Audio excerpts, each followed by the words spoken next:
Group stage of the 2014 World Championship will be taking place. Yeah, 24 games, 8 teams, all competing for those 4 spots in the quarterfinals in Busan. So don't touch that browser. The World's Preview show starts right now.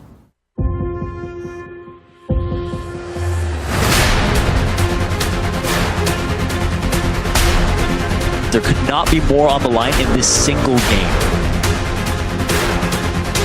They have to focus on what is at hand, and that is winning this next match.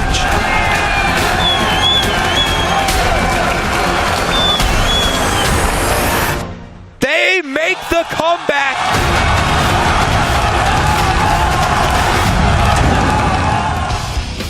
Hello and welcome to the World's Preview Show. I am Trevor Quickshot Henry and I'm joined by David Freak Turley, along with our trio of guest experts. The evil geniuses Mitch Crepo, Force Bulls, Yiliang Double of Ping from Counterlogic Gaming, and on-game netcaster Christopher Monte Cristo Michaels. And this week the action shifts to Singapore for the second part of the 2014 World Championship group stages, as the teams from Group C and D battle for one of the 4 remaining spots in the quarterfinals. Yeah, but before we find out who our experts think will be making the trip to Busan for quarters, let's actually take a look back at the 4 teams who already earned their way to the next round of Worlds last week in Taipei. First up is Group A, or the Davids and Goliaths as we called it here on the preview show, and starting out the 4 days of games with the Group A giants, Korea's Samsung White and China's Edward Gaming. This was a matchup that Samsung White really just grabbed the lead and held for the entirety. Yeah, it was kind of the story of Samsung White the entire way through the group stages. As many Korean teams are, they're an impeccable team fighting team. They always seem to find a way to get all the kills, and then all of them barely live throughout the fight. Even the cleanup kills from Imp here, he was also phenomenal the whole way through the group stage. Yeah, 4 for 0 in that particular engagement. At 27 minutes on the clock, Samsung White dive between Nexus and Inhibitor and are just rampaging through Edward Gaming's base. And we did see this team was actually quite good at closing out many of the games here. They were pretty much fearless in their dives. Imp was occasionally over-aggressive, but once again, another great example of a team that knows how to dive. None of them basically die while doing it, but they still managed to pick everybody off. Yeah, fantastic performance. This led Samsung White to a 6-0 record in the groups. Next up, it was actually David taking down Goliath as AHQ took on EDG, and this was a game where EDG really struggled to maintain control, and a great hook from Green Tea. It was an absolutely phenomenal hook from Green Tea. It was the only way AHQ was in on this game at all. They weren't able to flank because of some good wards from Edward. But EDG, they played this weird sort of poke siege comp that they're not really that well known for, and you saw it stall out here. Thankfully, again, Green Tea landing some hooks. And because of this, they actually managed to win the game, and it made it a 1-to-1 record overall in the group stage between these two teams. Yeah, there was one of those phenomenal hooks that we kept talking about. Green Tea at 45 minutes, managing to land one onto Name, the AD carry that we spent a lot of time talking about. AHQ clean up the fight, and this pushed them for the win. And you can see on your screen right there was Westor, the Zed. He went absolutely off this game, and they did finally manage to push down the Nexus. This actually brought us, again, to a 1-to-1 scoreline in between these two teams. Both these teams went 3-3 in the group stage on the overall record, which meant we were actually heading to a tiebreaker for which of these two teams was actually going to move on to the quarterfinals in Busan. Yeah, it's 100% right. Edward Gaming unable to break the hold that Samsung White held in the group stage. So once we get to that tiebreaker game, this was to determine which team was going to advance to quarterfinals, and Edward Gaming, they came out swinging, dominating Green Tea. His Thresh was banned away, his Leona simply wasn't up to the task. Yeah, very good of EDG. They learned their lessons from Vixen bans. They also managed to get themselves out of their lanes much more quickly. You on Caston especially, I thought was great overall in this series and just made a lot of plays. You had an almost Baron still here from Nas, but it wasn't quite enough. Good flash from Clearlove, managing to get himself in there, taking the Baron.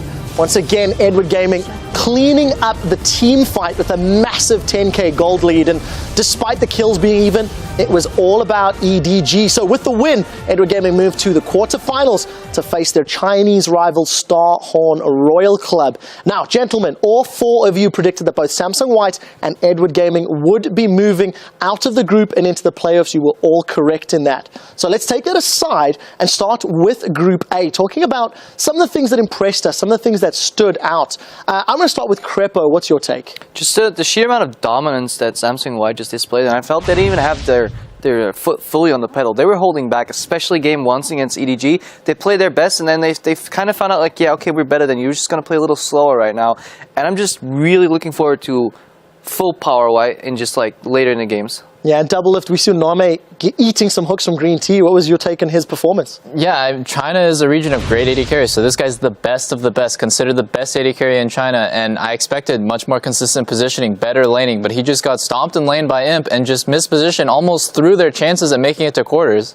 Well, he's not a lane monster like Uzi, and in fact, they frequently lane swap against Starhorn Royal Club just to get him into the late game. But what was the most surprising was his lack of presence in these team fights. These traits that he's really known for, eating those hooks, being too far forward, the positional errors. Him and Deft are positional carries. Uzi and Imp are those big-time playmaking carries, but Name just didn't show up. This isn't the same guy who won 3 seasons of the LPL. And overall, it was interesting to see how the regions actually compared to one another, though. Unfortunately, Taipei Assassins had not a very good run, but you saw AHQ, the number 2 team from region people were calling, kind of counting out. They went the distance against Edward Gaming, the number 1 team of China. Like, that's a pretty darn good performance there. Like, hey, you don't have this necessarily giant pecking order between the various regions. Yeah, we'll have to see if that actually comes true this weekend. But before we do, the Davids and Goliaths weren't the only teams playing last week in Taipei. We also had Group B, or as Jat and the fans at home had dubbed this group, the Veterans. So we'll start off the action with the rematch between the 2 teams that most of the analysts and you guys at home picked to advance. China's Royal Club and North America's Team Solo Mid. So this is TSM versus SRC. It was the second time they did battle, and it was a close game, but a great Dragon Steal from Amazing led to some control that TSM never lost. And this was pretty incredible because TSM adapted very well throughout the group stage. This is a very disengaged, counter-engage heavy composition. Royal Club just dives right in, shockwaves like that from Bjergsen, great equalizers from Dyrus as well, just makes it a really easy team fight to win. TSM actually managed to combat the Starhorn Royal Club strengths. Yeah, really strong performance from Dyrus on that rumble. Once again, laying down a pretty good equalizer, zoning AD carry out of the fight, but it's all on Wild Turtle as he goes untouched and just cleans house for the North American powerhouse. Yeah, you really can't understate how much that equalizer actually did for the team fight. Even though it didn't deal a million damage, it removed all of the damage from the very Uzi-centric Royal Club. So this was TSM saying, you know what, if they win here, maybe this team can actually take number 1 in the group, and if you beat one Chinese team, maybe you can beat another in the quarterfinals. This was a game TSM had to win. Yeah, and in order to set themselves up for that tiebreaker, they would need to take down SK Gaming later in the day. But before that could happen, we did actually see Starhorn Royal Club taking on the Taipei Assassins. And this game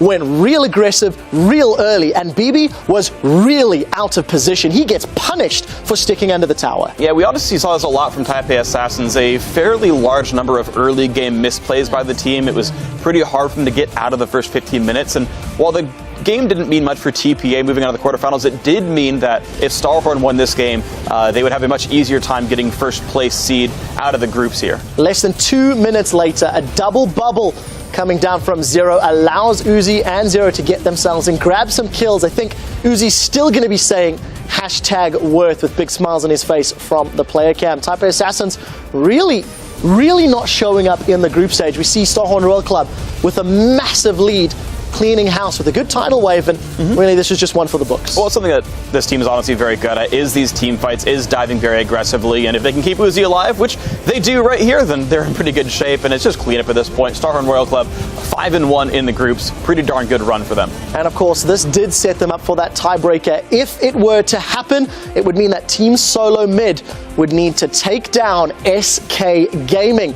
Now, of course, this is SK back at full strength. Sven Skeren returned to the roster, and truthfully, the game was very even, very close for a long time, but Team Solo Mid, they just went for a risky Nexus push, and it didn't work out. Right, they went for the game-winning push here. They got one of the turrets. Dyrus actually TPs in late, and because they're fighting in SK's base, TSM's positioning is all completely wrong. Look where Wild Turtle is. Like, people have called out that he wasted his W early on, but realistically, he's surrounded anyway. The range doesn't matter when people are all around you, so TSM, they limp into the wrong kind of fight. SK are actually able to basically win the game off of that team fight, running all the way across the map. Amazing's face says it all. Samsung White, we will see you in the quarterfinals. Thanks to SK picking up a win and Svenskeren being denied the sweet, tender affections of Freddy. It does mean that Team Solar Mid will be facing off against Samsung White. So once again, majority of you guys did actually pick both Starhorn Royal Club and Team Solar Mid as the teams that would advance from the groups. I won't mention that Doublelift got it wrong. Well, I just did.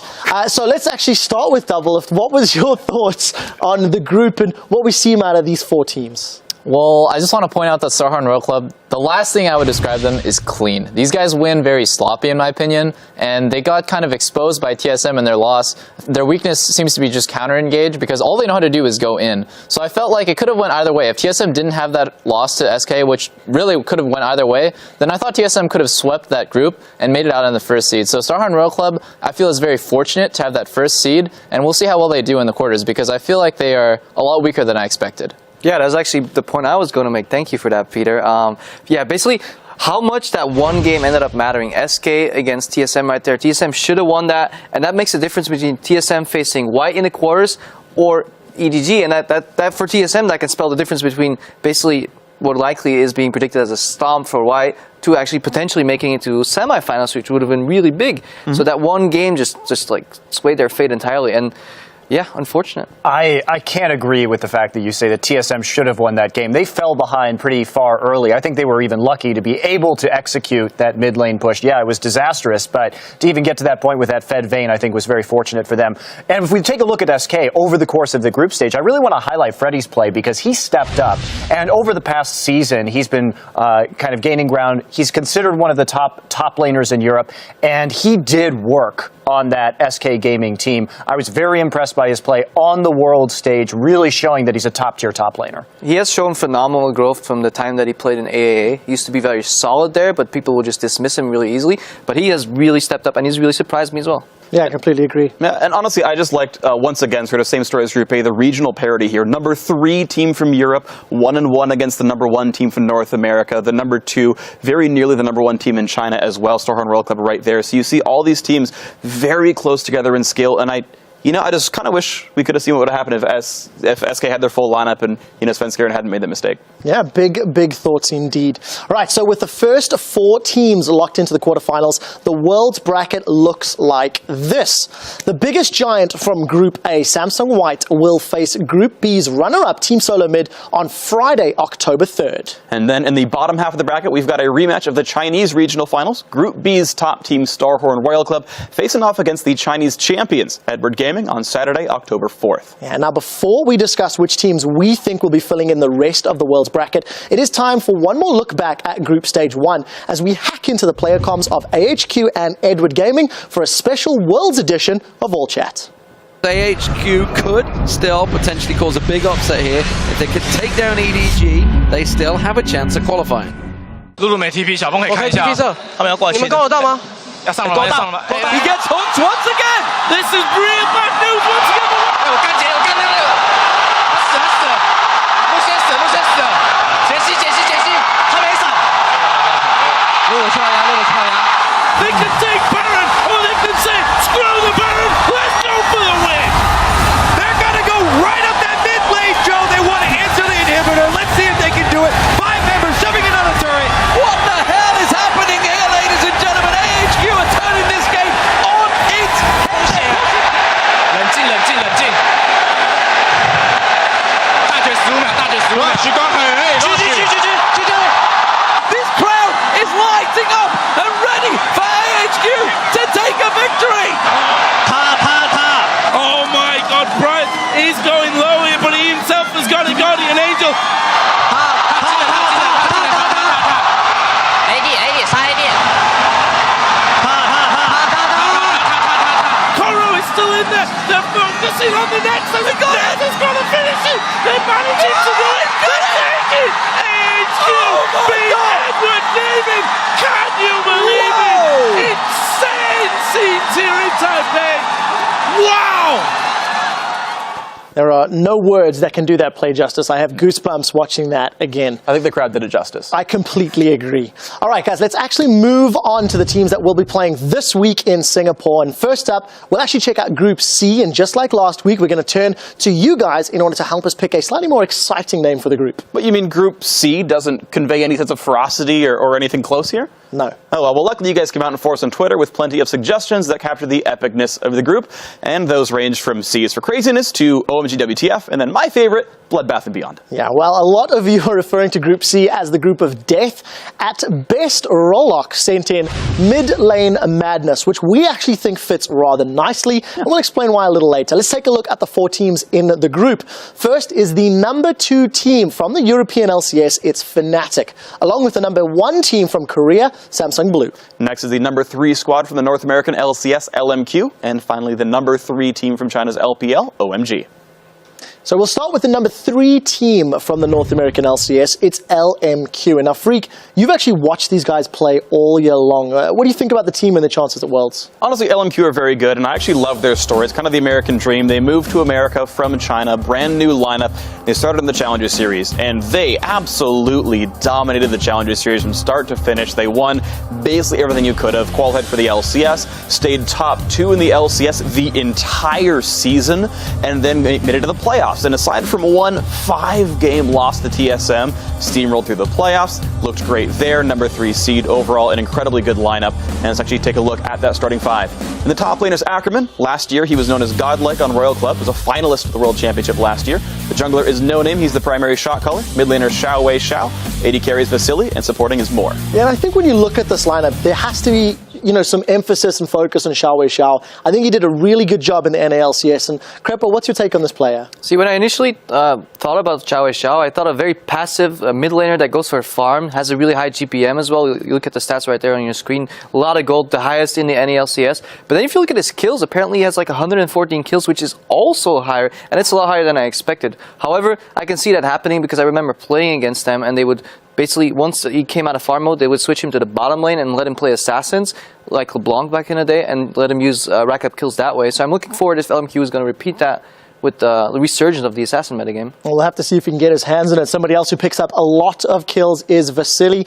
Probably the most aggressive AD carry in North America. Doublelift, yes or no, what do you think? Yeah, absolutely. I mean, when Vasily came to North America, he just kind of exploded onto the AD carry scene. Everyone kind of looked up to him for laning. And if I had to describe him in 2 words, unrelenting aggression. This guy never stops fighting, never stops moving forward. So his style is very unique, and I feel like he helped the NA AD carries kind of progress into a more aggressive and less farm-reliant style.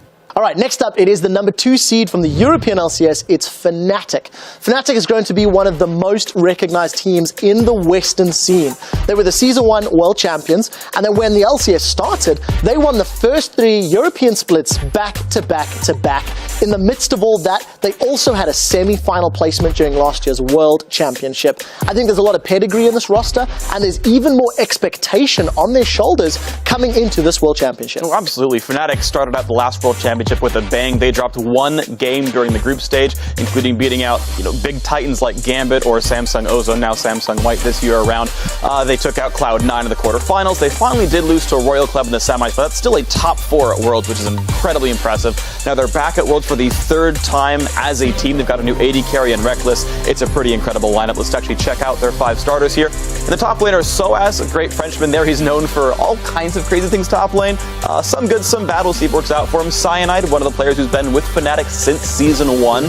Peke also the same in the mid lane there, been with the roster the whole time. Reckless, the new guy this year on AD carry, and Yellowstar, his 4th trip to Worlds, twice as AD carry, twice as support. Yeah, talking about players who've been around the scene a long time, Peke himself, Season 1 World Champion, he's been playing for an extended period of time, and this is a guy I think everybody's going to be looking at the World Championship. He was famous for that Kassadin backdoor where he managed to take down SK's Nexus. I've had the pleasure of casting him, and he's got an incredibly deep champion pool with an immense amount of skill on a massive array of champions. We'll see if he can pull it out. The only question is is it going to be better than Gamescom? Because he was looking a little shaky at the European Regional Playoffs.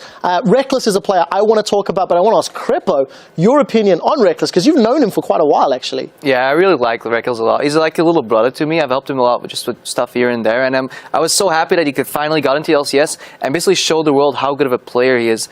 If I recall correctly, he tied the record for most kills with ManCloud, but at the same time, he had the very least amount of deaths, and he got that award at Gamescom for it as well.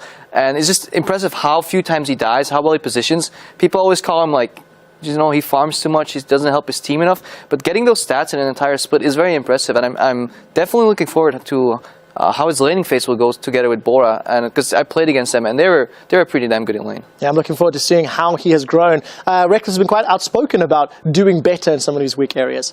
Now let's send it halfway around the globe to Joshua Jat Leesman, who's hanging out with two players, Fnatic's Xpeke and Cyanide, and they'll be wearing their new Season 1 Championship rings during this year's Worlds.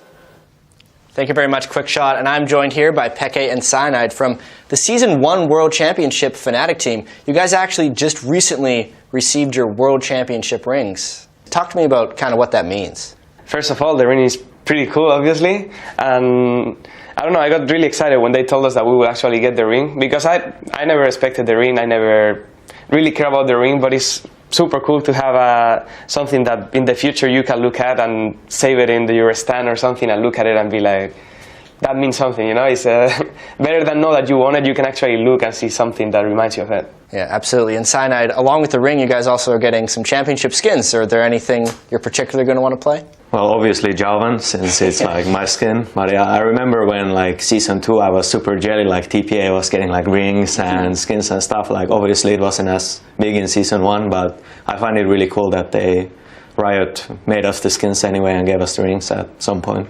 And with that second place finish in Europe, you guys were drawn into Group C, which many people have coined the group of death. Every team in that group at some point was considered the strongest team in the region. Cyanide, how do you see that group just being so strong? Yeah, like I think all the teams have potential to be really good, and so we will see if actually all the teams, like obviously Blue is going to be incredibly strong already, and then OMG and LNQ, we will see about them, but I think if they train really hard and they are in their top form, it's going to be even really hard to defeat them. Obviously watching so much of Group A and B, and then prepping so much for your own group, knowing a little bit about Group D, if you had to just choose one team at Worlds that you'd want to play against the most, who would it be and why? Well, I would like to say White because they're so good, but I think it would be really hard to beat them because they're just so damn good. We would like to play White at the finals, let's say it like that. Yeah, that's a good way of saying it. With all that though, winning the Season 1 World Championship, semifinals in Season 3, what would it mean to you guys to actually win the World Championship this year? Well, I don't know, it would be just crazy compared to, like last year already, we were so happy that we made it to semifinal, because at least for me it's about performing good, because once you perform your best, if the other team does better, you feel a bit bad, but you don't feel bad in the sense that you are like, if I played a bit better, if we trained a bit more, we could have won. So for me the goal is to try to give our best, and after the game don't have a bad flavor that you could have done better. That's the goal, and of course if you win and you play your best, I think it's just the feeling at the moment you win, you don't even think about it. It's completely crazy, the excitement you get. So. Well, for me last year I was a bit disappointed after we lost, like obviously, but I was also really happy since we made it really far and we beat NA, so that's what it really matters, but just kidding. But still, yeah, I was really happy we made it so far, but I would have desired to go even to the finals and play there on the big stadium. Thank you very much, Peke and Cyanide. It was great talking to you guys. For now, though, we're going to send it back to Quickshot and the guys at the analyst desk to talk more about Group C. Thank you very much, Jat. Those rings certainly look awesome. On the topic of the Fnatic skins, you guys at home will be able to pick those up very, very soon. So at the very least, you can look like one of the pros while you're playing. I want to keep this tour of Group C on the road. So let's take a look at the #1 team from Korea. It is Samsung Blue. 2014 saw Dade transition from their sister team to mid laner for Blue. And this really did usher in a year of dominance for the #1 seed. It absolutely did. Once Dade joined Samsung Blue. The team went on an absolute tear through 2014. They won Champion Spring. They took second place in Champion Summer. This gave Blue enough circuit points to earn that team the #1 seed from Korea heading into the World Championship. Obviously, an incredible group of 5. Let's check out their starting roster now. In the top lane is Acorn. In the jungle is Spirit. In the mid lane is Dade, that new guy. At the AD carry is Deft. Many call him the best in the world. And supporting is Heart. Yeah, and I think talking about the transition mid laner, you have to ask questions about Dade. He was the player in my mind that really cost his team Worlds last year in the group stages. And Monty, Dade has a lot of hype once again coming into Worlds. What's your take? Yeah, I wonder too, is Name the Dade of this year, this very dominant player who comes in and kind of chokes at Worlds? We'll see in the quarterfinals. But Dade, I mean, we look at this guy, he has been in all of the finals this entire year, winter, spring, and summer, on 2 different teams. So we're really looking at a very consistent, very dominant player, and I can't wait to see him this year. I think he's got a bit of a chip on his shoulder after what happened last year, and I think he's eager to prove himself. Yeah. And if we talk about Dade too, we look at his team fighting skills, right? He's not the most dominant player in lane, and like Dade, it's about deft on the team as well. Another player not so dominant in the laning phase, but incredible in terms of positioning in those team fights, and man, is this guy good at kind of skill shot AD carries. So really excited to see him moving forward, and looking forward to those 5v5 and Siege comps from Samsung Blue that I know so well. Deft is also like the ultimate skill shot dodger. His sidesteps are like very Faker-esque, if not even better. It's amazing to watch him operate in fights and just slightly step a little to the left, a little to the right, and just continue to like wreak havoc. Yeah, we'll definitely have to keep our eyes on Deft to see how many skill shots he can dodge when we get to the games. But before that, we've got one more team to talk about in this group, and that brings us to the #3 seed from the China's LPL. It is OMG.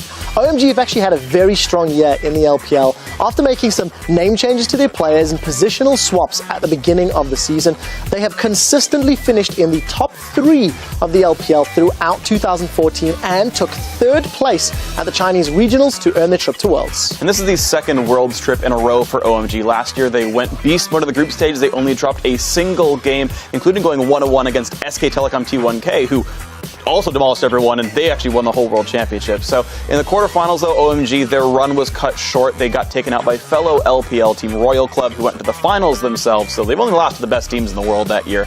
But we're going to see if OMG can reverse their fortune and do even better this time and this year. In the top lane is Going. In the jungle is Loveling, formerly known as Drug, Allen, or Loveland. In the mid lane is Cool. The AD carry is San. And supporting is Dada777, also known as Coma last year. Well, let's keep things a little bit frosty and talk about OMG's mid laner Cool. Doublelift, what's your take on this player and his style? Well, I really like to play with him at All-Stars. He was a really nice guy. He's also a very violent guy with 168 kills in the LPL regular season, the most of any mid laner. Then he played at LPL playoffs, 3rd place. Doesn't mean he won every game. He obviously lost a ton. He's still the led kills in the LPL playoffs of any position, any player. This guy's extremely good. He's the playmaking, considered the best mid laner in China for his playmaking ability. Obviously, super bloodthirsty guy. I'm looking forward to see him play.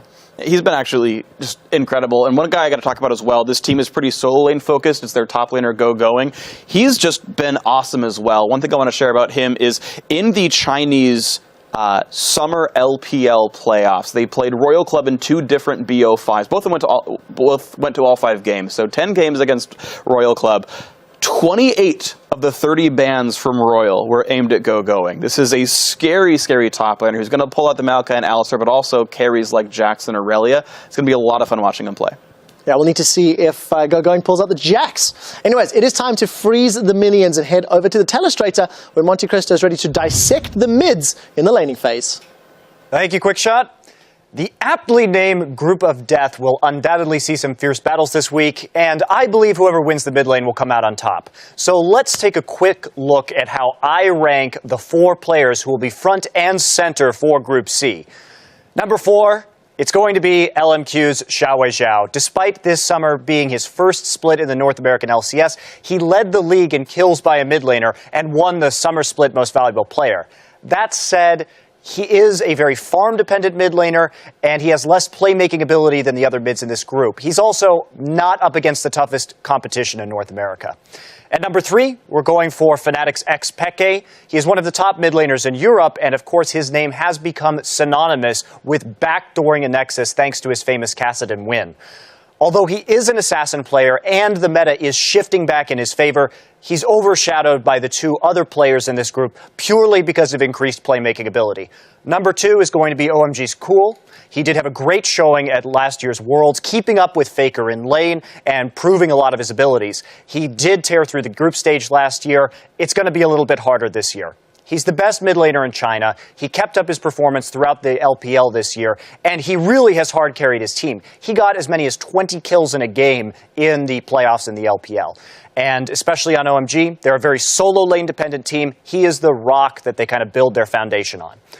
But of course, with one top or mid laner left, that is going to be Dade in Group C, of course. Who's your Dade? He's at number 1. He is number 1 on this list because he has been to 3 consecutive Champions Finals this year, 2 different teams, won a season MVP award, and he is an extremely dominant player in spite of his limited champion pool, to the degree that he has champions like Zed that he can pull out, that he has a 17-2 professional record on. It's pretty much a death sentence if you let him pick Zed. He did have a lackluster performance at Worlds last year, but he has returned to form. He's gotten even better, and I expect a much more impressive performance from him this year because he's probably the most consistent player in Korean history. So that's going to be the breakdown for Group C in the mid lane. I can't wait to keep my eyes on the matchups over the next 4 days. Quick shot, back to you, man. Yeah, I can't wait to see that either. Thank you very much. That is a definitely powerful lineup of players that everyone will have to be watching. You've heard how Monte Cristo ranks the mid laners in Group C, but you don't have to agree with him. We'd like to know how you would stack up these mid laners. So head over to Twitter and tell us how you would rank them and why. Send your responses to @LOLesports along with the hashtag #WorldsPreview. Now, one group of guys that absolutely agrees with Monty is his teammates on Samsung Blue. And even though the star mid laner left the world's battlefield early last year, this time around, Dade is determined to show the world why he's called the General. 네, 안녕하세요. 삼성 블루팀의 미드라이너를 맡고 있는 다데 레어진입니다.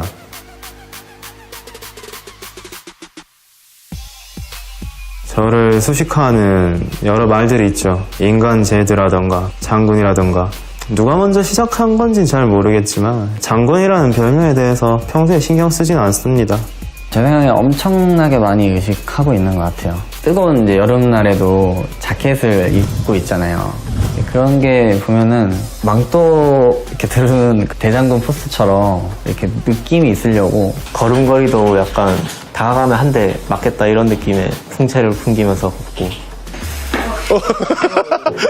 다들 듣고 있네.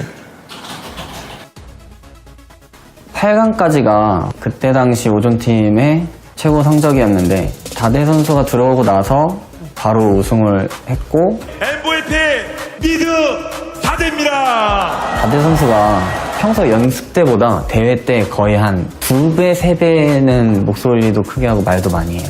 그만큼 이기고 싶은 거죠. 누구보다도 더. 충격이었죠. 네, 롤드컵을 그렇게 빨리 탈락할 줄은 정말 몰랐고 제가 할 수 있었던 건 새로 준비한 그라가스와 리산드라였는데 제가 지금 와서 정말 냉철하게 분석을 하면 다데는 기본적으로 장군이기 때문에 칼 하나 정도는 들고 있어야 되는데 그라가스를 여러분 보세요. 굉장히 둔해 보이고 칼을 들고 있지도 않고 뭔가 뚜렷하게 잘생기지도 않았습니다. 당연히 질 수밖에 없었죠. 감독님의 속마음까진 모르겠지만 사실 굉장히 기분이 나빴습니다. 그때는 불러도 못하는 시절이었잖아요. 좌천됐다고 많이 느꼈을 것 같아요. 삼성 블루는 정확히 이 상황에서 어떻게 해야 되고 이런 부분에 대한 결정을 하는 사람이 없더라고요. 고민 끝에 바꾸게 됐죠. 처음에는 솔직히 서로 의견도 잘 안 맞고 많이 힘들어가지고 트러블도 많이 나고 그랬었는데 우리 장군님께서 딱 들어오시고 난 다음부터 한순간에 갑자기 우승, 마스터즈 우승 난리 났잖아요. 팀의 중심을 잡아주는 역할을 진짜 잘 수행해주고 있는 것 같아요. 그 한타 때 우리가 이거 이겨줘라는 판단을 다데 선수가 합니다. 냉철하게 보는 눈이 다네한테 있는 것 같아요.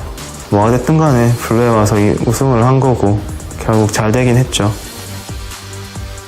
어떤 때나 미드라이너들을 거론할 때 제 이름이 빠지지 않는 그런 선수가 되고 싶어요. 뭐 한국에서는 제가 장군이라고 불리는데 외국 시청자분들께도 제가 왜 장군이라고 불리는지 똑똑히 알려드리겠습니다.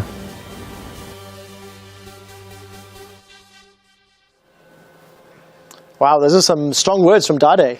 Yeah, Dade's a really interesting player. After or between games, a lot of the times when I'm casting at OGN, you see the players kind of get together and talk, have a little conversation in between matches. But Dade, Blue just kind of lets him go off by himself. He'll spend some alone time, walk outside, stand by himself, recollect himself before coming into the booth. Very intense player, very focused and self-reflective. Yeah, it definitely takes the game quite seriously. And, take away from that piece, he was saying he wants his name in the discussion when mid laners are being talked about, and he wants everyone else to ask, who's your Dade?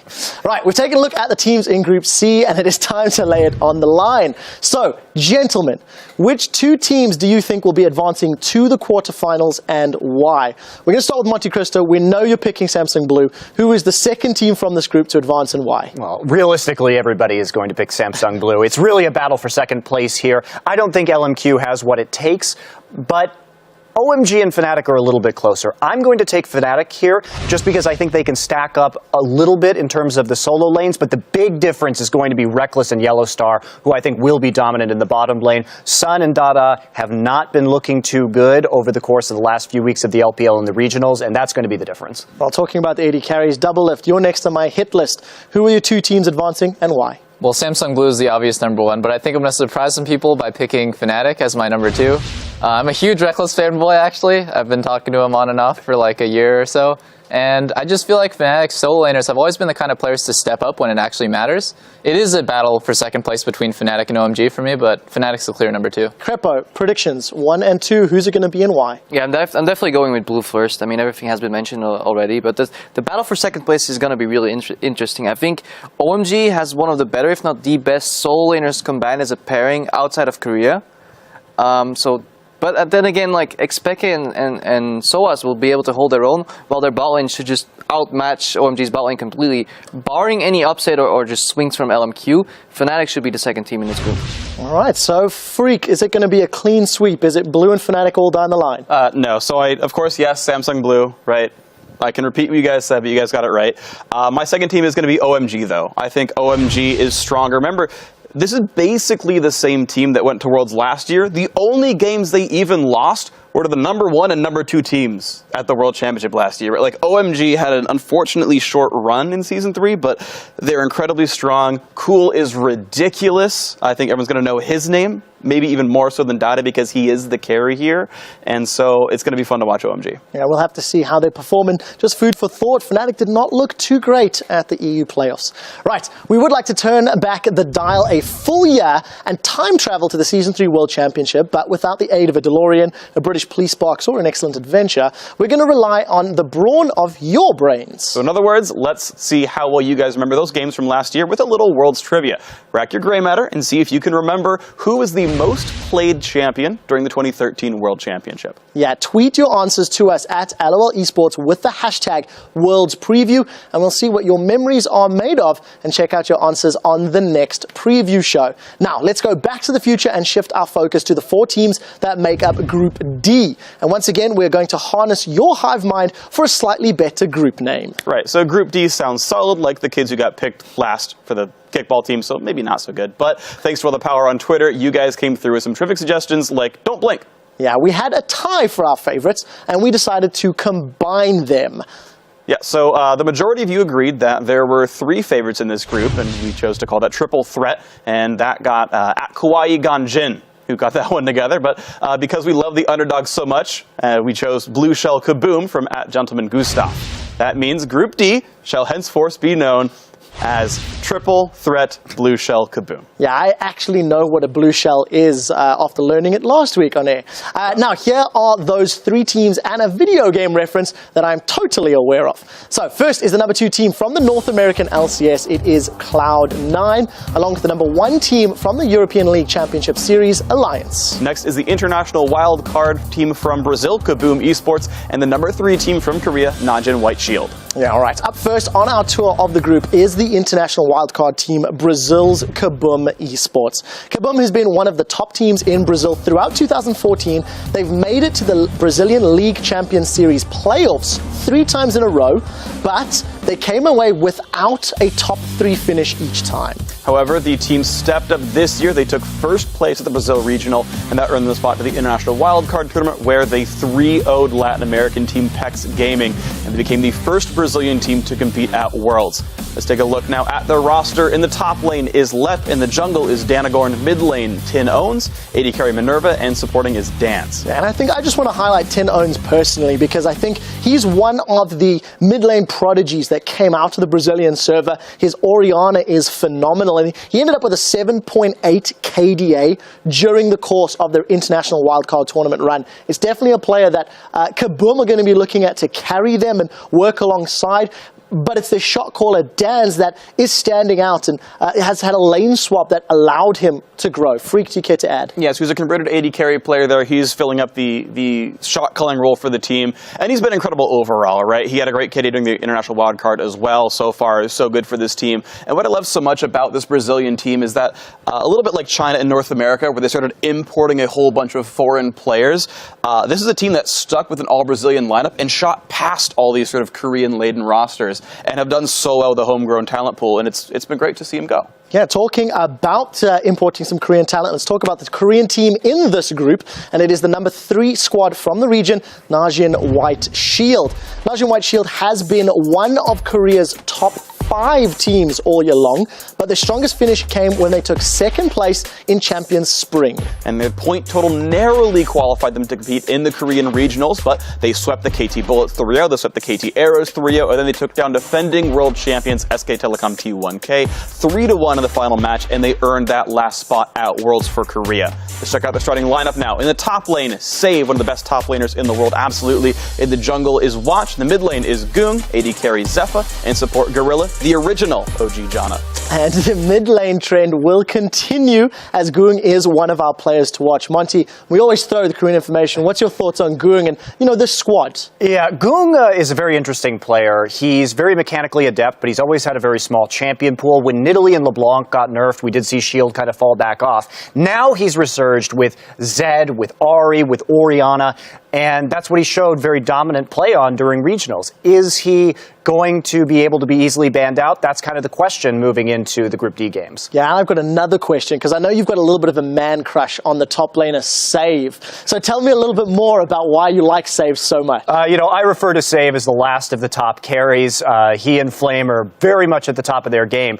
And this guy is just ridiculous. Huge KDA, 7.81 during the Korean regional finals, and he had that 100% win rate on Kayle. Very, very dangerous on Ryze as well. Can play unorthodox top lane carries like Kha'Zix and Zed. You don't know what this guy is going to bring out, but watch for him to have very good teleports and a just hard carry from the top lane. Just a little bit of pressure there from Monte Cristo on his shoulders. Right, this is going to bring us to the number 2 team from North America. It is Cloud9. Cloud9 have been one of the most dominant teams in the LCS ever since they earned their way in last summer, and this marks the team's 2nd trip in a row to Worlds after Fnatic knocked them out in the quarterfinals last year. Yeah, a bit of a short run there in the 2013 World Championship, but they came back. They took first place in this spring split this year, and although their rivals Team Solomid finally beat them for the first time in the playoffs, these guys still took 2nd place in the playoffs. Pretty darn good overall. Let's take a look now at their starting 5 roster. In the top lane is Balls, in the jungle is Meteos,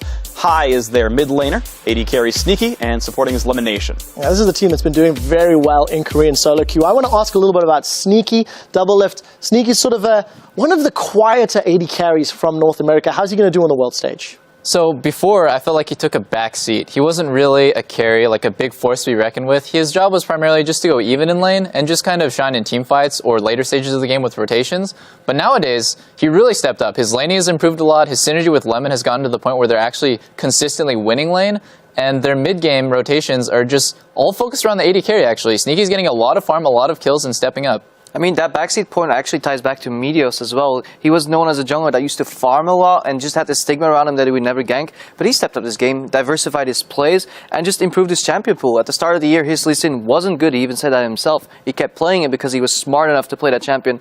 without even having mechanical proficiency. But he stepped up his Lee Sin game. He has a better champion pool right now, and he's just a really smart jungler. So I'm looking forward to see him perform on the world stage. And I actually want to see if they've added some more strategic diversity to the roster, because every single game in playoffs, they just lane swapped sneaky and waited for team fights. I want to see what else they've learned this time around and see if they can do something new at Worlds this year. Well, they've had a lot of time in Korea to learn those new tricks. Another team that has will be the last team in this group. It is the #1 squad from the European LCS. It is Alliance. Alliance is the super team that was put together by Froggen last December after his teammates and Evil Geniuses left to join the North American LCS. And they actually had a pretty rough start to the spring series of 2014. They finished in 4th place in the playoffs, but this summer they've worked out a lot of the issues. They started dominating the European LCS. They even dethroned Fnatic for the first time as King of the Splits. They took first place in summer playoffs. They're the #1 team in Europe right now. Let's take a look at their starting lineup. In the top lane is Wicked, in the jungle is Shook, mid laner is Froggen, who put the team together, Tabs AD carry, and supporting is Nif. Yeah, I think you hit a really good point there discussing Froggen, and it is his team. He feels a lot of pressure to perform, and this team was put together to win. Quoting him directly, Froggen is a player that is potentially considered to be one of the world's best mid laners. Crepo, you've had the pleasure of knowing him for many, many years. How excited will he be to be back on the international stage? I think he will be very excited and just wants to prove to the world that he's still a solid top-tier mid laner. I mean, I've known him for a while. Let's call it what it is. Our team wasn't good enough anymore at that point, and he said, hey guys, we're good friends, but I want to move on. I want to try my own thing.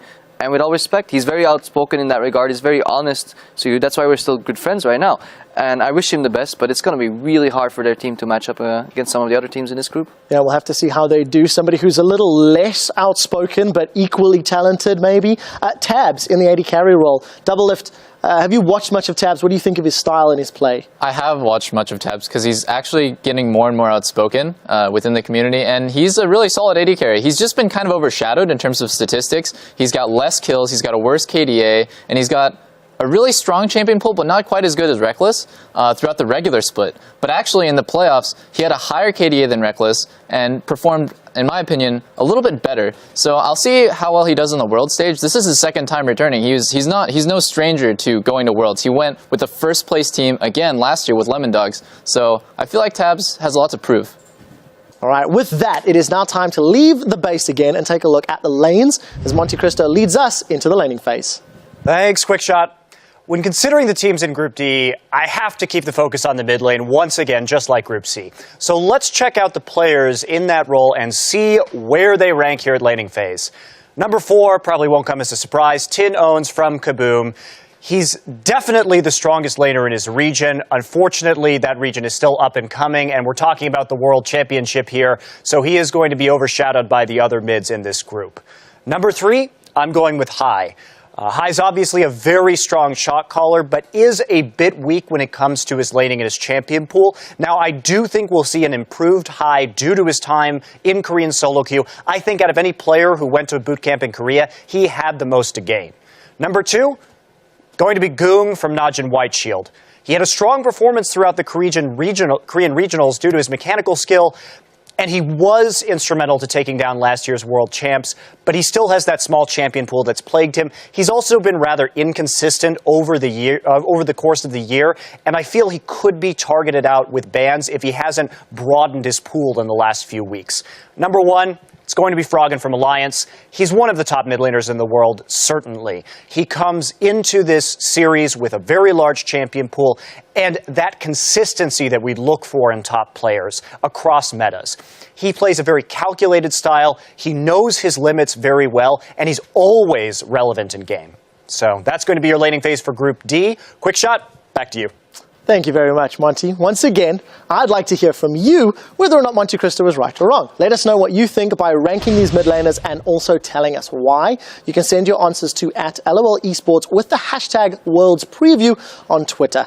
Let's stay in the mid lane, although this time that mid lane is a hell of a far way away in Singapore, where Rivington Bisland III sat down with Cloud9's captain, Hai. Thanks, Quickshot. And right now I'm happy to be joined by Cloud9's captain and shot caller, Hai. How's it going? What's up, dude? Just got here in Singapore. It's pretty hot. Right on. Well, let's get right to it. This is your second trip coming into the World Championship. What's the difference between last year's championship and coming into this one? Well, a few things. First off, we get to play more than 3 games this year, so I'm happy for that.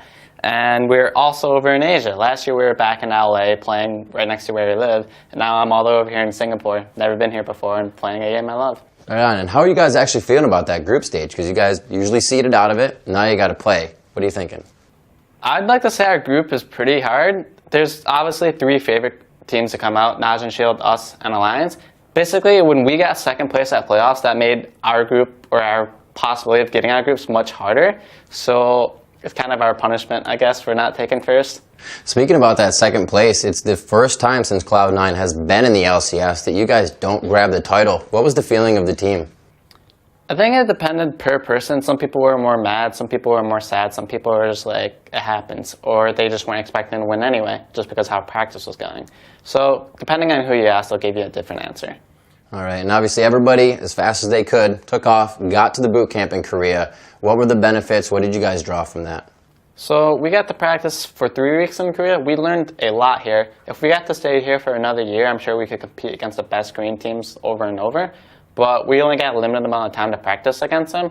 And the limited amount of time we did get, we've learned a lot in 3 weeks here. And while you guys were boot camping in Korea, did you guys figure out that you needed to focus more on Cloud9 or focus more on the teams you were competing against? We had to focus on what they were doing to beat us, basically. So we look at what they're doing and be like, hey, how are they doing this? Why are we like losing? What are they doing better than us? And then we learn from it and try to fix the problems that we were doing.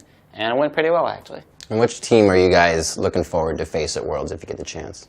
Well, I want to win Worlds. So obviously, I don't want to play versus a Korean team, but sadly, there's one in our group, and you'd have to face one to get to the finals anyway. So I guess I would like to play versus Blue as the most, just because they are on our side of the bracket, and I want to play versus Dade. All right, Hi, final question. What would it mean to you, to the team, to win Worlds? To win Worlds, we haven't thought about that because it's a far stretch, but in the case it did, it basically make us losing at playoffs not matter anymore. It would show the world that the Western teams can actually compete against the best teams, and it would give me a lot of money to go do things and have fun. All right, Hi, thank you very much for hanging out with us today, and best of luck to you and the team at Worlds. And right now, we're going to go ahead and send it back to Quickshot and the guys at the desk to go over more matches in Group D. Thank you very much, guys. Interesting video. One of the things I like whenever I hear from Cloud9 and Hi in particular, they're very introspective and relatively down to earth whenever they analyze their own play, their own skills, and their own power. Talking about play, skills, and power, it's time to go down the line and find out from you guys who you think will be advancing from Group D to the quarterfinals. We'll do it in reverse of Group C, so I'll start with Freak. Who is your top 2 teams and why?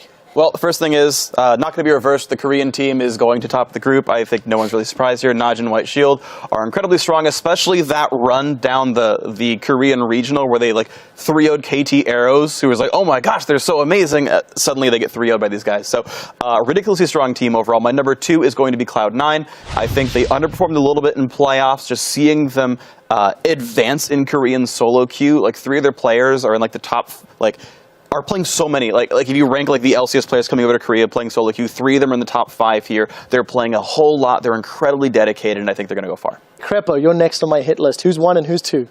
Yeah, I obviously think White Shield is just going to win the group all out. So the second place is, again, really the important one. It's either going to be Alliance or Cloud9. Initially, I would have taken Alliance, but right now I'm feeling Cloud9 just by a little bit, like a 55 to 45 split. I think Cloud9 is going to perform a little better if they patch up a lot of their problems. Also, just in terms of individual power, I think Balls, that matchup against Wicked is something I want to watch. I want to see how those bot lanes match up. They're so equal. I want to see if Hai can handle Frog, and there's so many interesting matchups. But I think overall, in terms of team play, strategic like prowess, I think Cloud9 is just going to come out on top. So once again, similar votes. Double lift. Is there any chance that Alliance is going to beat either Najin Shield or Cloud9 in your mind? Who's your 1 and 2 and why? Well, my number 1, again, is Shield, like you guys say, for all the reasons that you guys said. But my number 2, Cloud9. I didn't believe in TSM and when I should have, and I definitely believe in Cloud9 now. My mind has kind of changed. I think the matchup to kind of watch out for between them and Alliance is the jungle, because Meteos is so dedicated and just so good. He's always been so consistent, where to me, Shook is pretty hit or miss, and he relies a lot on Froggen to do most of the work, and then Shook can kind of get in there and play really aggressive, but Meteos is so cold and calculated. He's the KDA king, so while all of their other lanes kind of match up equally, I would say Meteos overshadows Shook just by a little bit, And so I give Cloud9 the edge. So another one. We'll see if this is going to be a clean sweep. Monte Cristo, what is it about Shield that is going to give them the edge in this matchup, and who's your number 2? Yeah, I do think Shield, especially when we talk about save, is going to come in number 1 in this group. But I will just kind of put a damper on some of these expectations. If I think that any Korean team might get tripped up here, it will be Shield. They've been kind of inconsistent this season. They went from the finals in Champions Spring to barely making it out of groups in Champions Summer, and then immediately losing to the KT Arrows. Also, when we look at regionals, that was the best I've ever seen Watch and Zephyr play, and there's no guarantee that they're going to step up that much again here at Worlds. So that's a little bit of a caveat. I still put them in number 1. Now, number 2, I'm going to agree with you guys. I think Cloud9 has this. I know from observing a lot of the boot camp that happened before I came out here to LA for the desk when everybody was in Korea, I know Cloud9 got the best practice out of all these teams. I also think they had the most to gain from this practice. And when we think about strategy, Cloud9 is the best Western team in terms of strategy, in terms of rotations. I'm going to take them by a hair, just a hair, over Alliance. So, according to our analysts, it's a unanimous decision for 1 and 2, and that would mean the number 1 seed in the group would not advance. So, interesting thoughts here from the analyst desk. I think it's funny that we're all unanimous about, like, ranting and raving over how good Cloud9 is. We're like, oh my god, Cloud9's so good. 55-45. Alliance could do it. And that's like it. Yeah, well, we'll have to see how close you guys, the experts, are with those predictions as the games in Singapore kick off on Thursday at 11 a.m. Central European Summertime, which is 2 a.m. Pacific. The first of Thursday's 6 matches features North America's LMQ taking on China's OMG, with Cloud9 facing Kaboom Esports to finish up day number 1. And on Friday, Najin White Shield will face Alliance to start the day, and Samsung Blue takes on LMQ to close things out. Yeah, and of course, starting on Saturday, the matches will shift to a new starting time, so please take note of that. It will begin with Fnatic versus OMG. That game will begin at 8 a.m. Central European Summertime, which is actually 11 p.m. Friday. For those of you in the Pacific time zone, that is 3 hours earlier than normal. And that same schedule is in effect for Sunday's games, where Kaboom Esports kicks off the final 6 matches when they take on Cloud9, and barring any more tiebreakers, we'll close out Singapore with a OMG versus LMQ battle. We'll have to see how that turns out. To whet your appetite for the action ahead of this week in Singapore, let's take a look at some of the biggest plays that happened in Taipei, or as Imp can now call it, the Penta. Number 5 coming in, it's going to be Samsung White with the impeccable outplay. Oh, and the hook coming in towards BT. They pulled him into tower in. Oh, they're going to finish him off. One more auto attack would have done it. There is him going aggressive. He gets the kill on BT. Can he take on Endeavor as well? He can. And the lantern to escape to safety. Amazing. Yeah, amazing indeed. Coming at number 4, it's Samsung White again taking matters into their own hands. Going in on 3, Crystal going to come around the side. Paul actually flashing over the wall. Down the easy going to fall. Oh, there's the shield from Soon as well. Crystal going over. He gets exhausted. They're both going to go down. It's a good call, but look at Pawn. He flashes over, takes the Q. That saves him once. Then the shield saves him through the kick, and he's able to escape. But as well, he saves the exhaust until Crystal flashes over the wall for the chase. And at number 3, Wins blew everyone away with his Lee Sin mechanics. Monsoon is running. Bubble comes down. Is Insect going to be able to get away? There's the knockup. Goes down as well. Korn now at less than half. Zero. Cola. Both the left and half. Kill that. Wins go through. And that is a 4 for 2. What the Taipei Assassins. Incredible. What a huge swing for TPA. That turret going down and BB following up. The level advantage pays out big. They're able to get the kill, snowball into several pickups. That's not only going to be the turret, it's going to be the dragon. Big boost here for TPA. Giant mid-game power spike. All right, coming in at number 2, it's Insec with the Insec. Whoa. Oh. Well, the Zillion ultimate's on him, but can he leap away? That's the aggression that Starhorn Royal Club have been looking for, and it was all once again the insect kick. It finally worked. And the number 1 play from Taipei showed us that it was not impossible to get a pentakill. Oh man, they are still going for this fight. A little bit of rush control is going to be good for this one. Double kill coming in for Imp. He keeps the shots coming. The triple kill for Imp. Looking for the quadra. And they are going to get it. The pentakill to come in for Imp.